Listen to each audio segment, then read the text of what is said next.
Today, I want to talk about one of the most underrated movies of 2025 that I have seen, and that is Alex Russell's directorial debut, Lurker. Let's talk about it.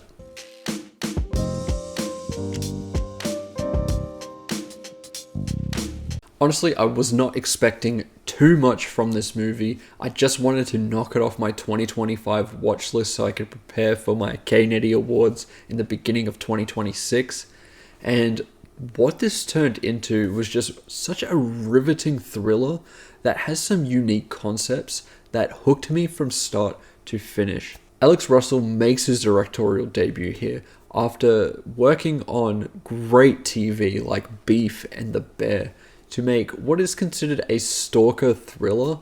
But to me, what this is more about is the pursuit of being around success and doing everything you can to hold on to that, and how feeble that can be. The film follows a retail clerk who basically bumps into a pop star as he enters the store. They hit it off, and he gets closer and closer to this character where they're working together. They're considered friends in a way, but something about this is very LA. It's very fake. It has that sheen to it. And some of this does feel like a very stalker thriller with the way that the film evolves and progresses. Theodore Pallerin plays the protagonist here, and I think he's utterly brilliant here. I haven't seen him in anything else before, but what he manages to do here, I thought, is just so interesting. He wants to get closer and closer to this pop star played by Archie Medekwe, who I have adored some of his work. I'm a big fan of the Gran Turismo movie, as some of you know, and I love Saltburn, which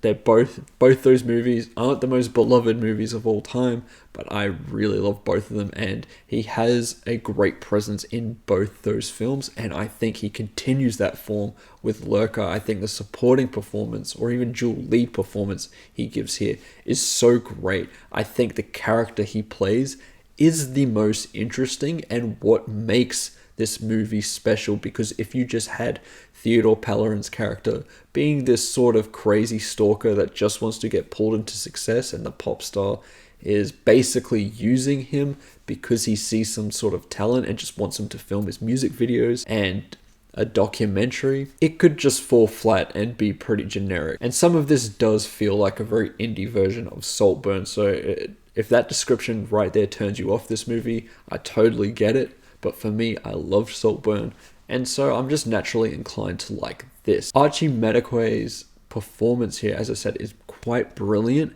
and I do think technically it is some of the best work that he has achieved.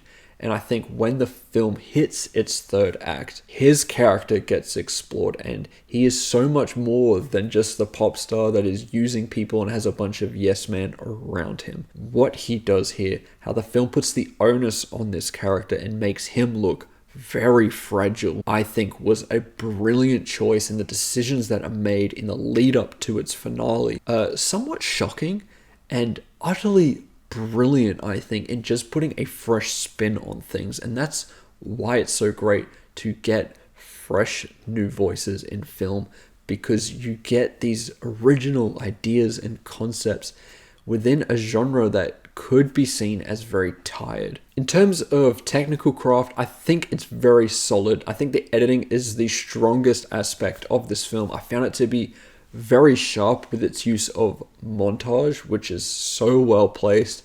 The stylistic choices here are immersive in terms of its camera work. It has a documentary POV style at times that I loved. It kind of gives After Sun vibes with some of it, and it just all works. There are moments that are just straight up music videos. There are a couple of songs in here that I absolutely adore that I have added onto my playlist because they're that good and they're just that worth listening to. And I just think it's so cool how this manages to just capture a very youthful LA vibe of people chasing their dreams and being absolutely consumed by it, to the point where it just crushes them, that they are willing to give up everything about themselves in order to just have this success. Overall, Lurker is one of my favorite films of 2025.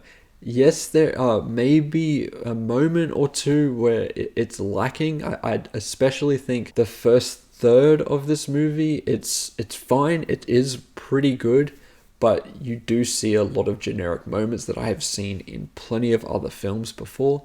But as a whole, I think Lurker is an excellent movie that I highly recommend you check out. And as a score, I'm going to have to give this one a 4.5 out of 5 because it is excellent, and this could potentially be in my top 10 favorite movies of 2025. I think it's that good, and I think Alex Russell is an exciting voice in cinema, and I can't wait to see what he does next. And those are my thoughts towards Lurker. If you've seen the movie, let me know what you think about it in the comments below. I'd love to hear your thoughts. Remember to like and subscribe, and I'll see you in the next one. Goodbye.